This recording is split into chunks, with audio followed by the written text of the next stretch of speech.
मनुष्य जब आता है तो कुछ लेकर के नहीं आता है, और जब जाता है तो कुछ लेकर के नहीं जाता है। महाराज भरत जी ने कहा कि राम जी की चिड़िया, राम जी का खेत, खा लो चिड़िया भर भर पेट। और महाराज जो ये कहा तो जितने भी गांव के पशु थे वो महाराज सारे पशु आकर के उस भरत जी के खेत में घुस जाते हैं।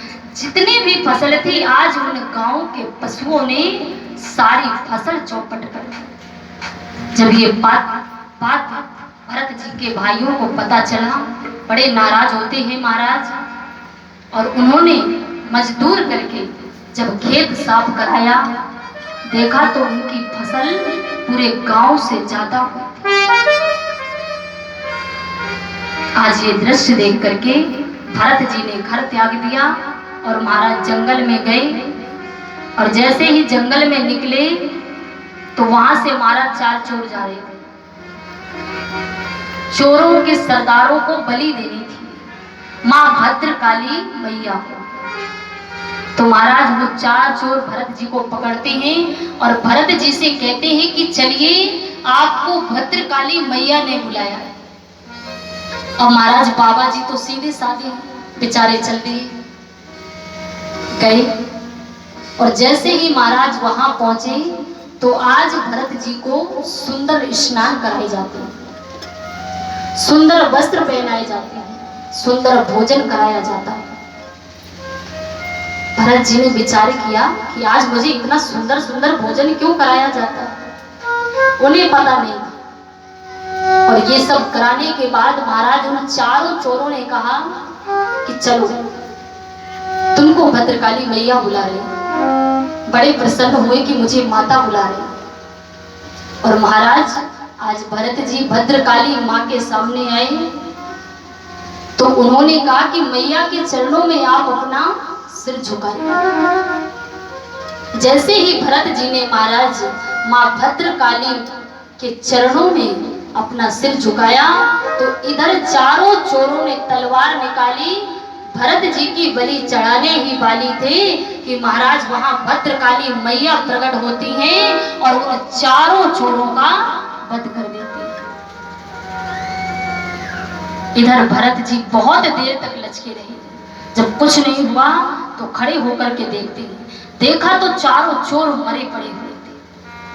भरत जी चरणों में गिर जाते हैं, माँ बड़ी कृपा है आपकी मुझ पर। और महाराज वहीं बैठ करके वे भजन करने लगते। तो ठीक उसी समय सिंधु प्रदेश का राजा रघुगण अपने गुरु कपिल के पास जा रहे थे। तो उनकी पालकी का एक सेवक बीमार पड़ गया था। अब महाराज वो चल नहीं पाता था। तो राजा ने कहा कि देखो यहाँ कोई हो तो उसे पकड़ करके लाओ। अब महाराज वहां तो कोई नहीं था, केवल भरत जी बैठे थे।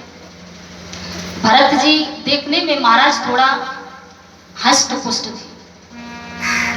सेवकों ने कहा कि ये ठीक रहेगा, ये पालकी को खींच सकेगा महाराज। तो उन्होंने कहा कि चलिए आपको पालकी में लगना। भरत जी इतने सीधे हैं कि वे किसी से कुछ कहते नहीं, गए और चुपचाप पालकी में लग जाते। महाराज लेकर के राजा की पालकी चले और जैसे ही चले तो सामने से चींटियों की कतार जा रही। तो महाराज उन चींटियों की कतार बचाने के लिए भरत जी बार बार संभलते। अब जब बार बार संभलते हैं तो महाराज वो पालकी हिलती है। अब पालकी हिलेगी तो राजा तो वो पालकी में बैठा हुआ है, वो भी बार बार हिल रहा है। अब महाराज भरत जी बार बार झूमते हैं, कभी इधर होते हैं कभी उधर होते हैं। और जैसे ही महाराज दूसरी तीसरी चींटियों की कतार मिली और भरत जी ने उन चींटियों को बचाने के लिए आगे को छलांग लगाई तो महाराज वो पालकी जोर से हिल जाती है।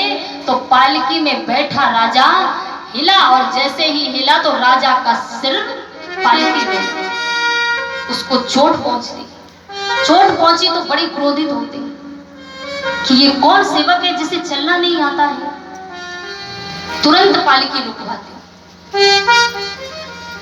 रुकवाते हैं, पालकी से नीचे उतर कर आते हैं। बड़ा महाराज बुरा भला कहते हैं, पूछते हैं कि कौन है जिसे पालकी संभालने नहीं आती। सेवकों ने कहा कि महाराज ये ही नए सेवक है जो भी आया है। देखने में तो जो बड़ा मोटा ताजा है, पर पालकी नहीं संभाली जाती है।